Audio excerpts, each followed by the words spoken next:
Hi, everybody. I feel a little like Madame Cleo today. That was not my intention. I'm sitting here with some things I made, and today I want to talk about twisting dreadlocks and when it's appropriate and when it's not. If you do not normally follow my page, then I'll just introduce myself really quick. My name's Brianna. I'm a hairdresser, and I'm also a loctician with over 10 years experience. I also wear dreadlocks myself that I've been growing for 12 years. I've learned a lot along the way. I own a hair salon. We are multicultural. And so when I'm speaking from an educational standpoint and absolute 100% respect.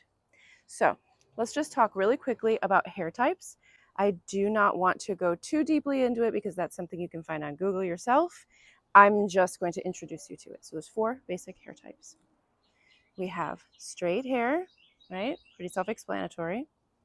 We have wavy, which is just a big wave, kind of soft. We have curly, which is usually a consistent spiral, and type 4 is coily. This can also be coily. Within each hair type, each of the 4, there's going to be different variations, and there's different thicknesses of hair, and there's different colors of hair. Straight hair, wavy hair, and curly hair all tend to be a smoother hair texture with a consistent, predictable pattern. When we're dealing with coily hair, sometimes we get unpredictable patterns. So sometimes we have these perfect scrunched up little coils that is like a perfect little spiral. And sometimes we can get multiple patterns on every single strand. So you can have some coiling in there, you can have some zigzagging, you can have little spirals. There's a lot going on there. So the cool thing is about this hair texture, when you take multiple strands of it and you put it into a lock,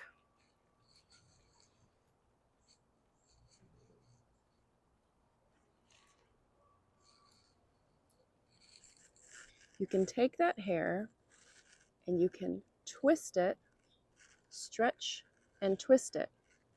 And that stretching will pull it all out, kind of like a slinky, right? And then after it's twisted, it'll bounce back together and those hairs will actually lock on themselves. I mean, you can see how easily this hair connects to each other with twisting, right?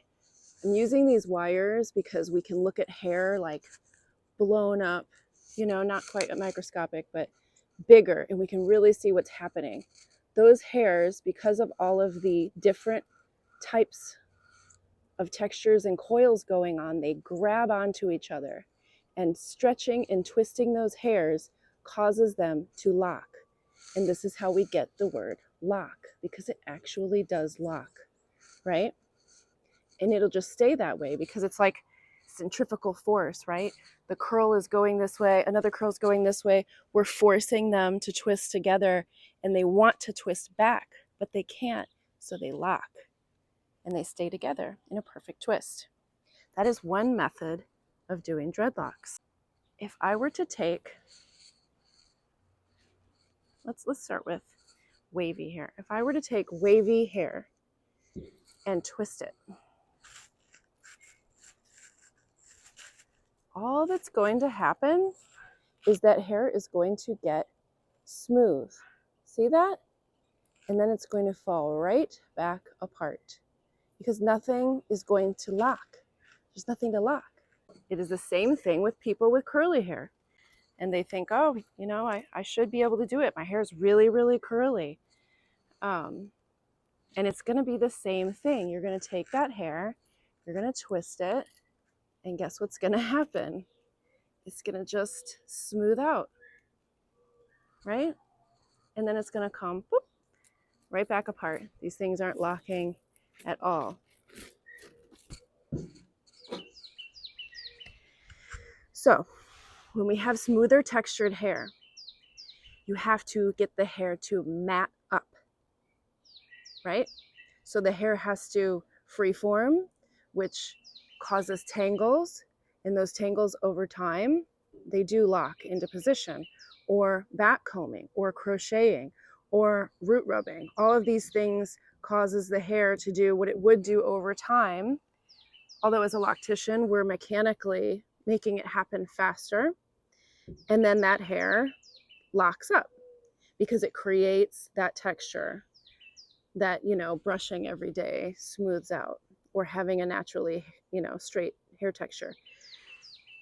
Using the method that I use, I am able to lock up literally any hair texture. There has not been one single hair texture that I can't lock up. But I don't use the same method on everybody. Sometimes people with really, really curly hair, almost coily hair, I can simply twist it and then do a very light crochet on it. I don't have to do a lot of manipulation, and that will be enough to hold it together to allow it to lock up.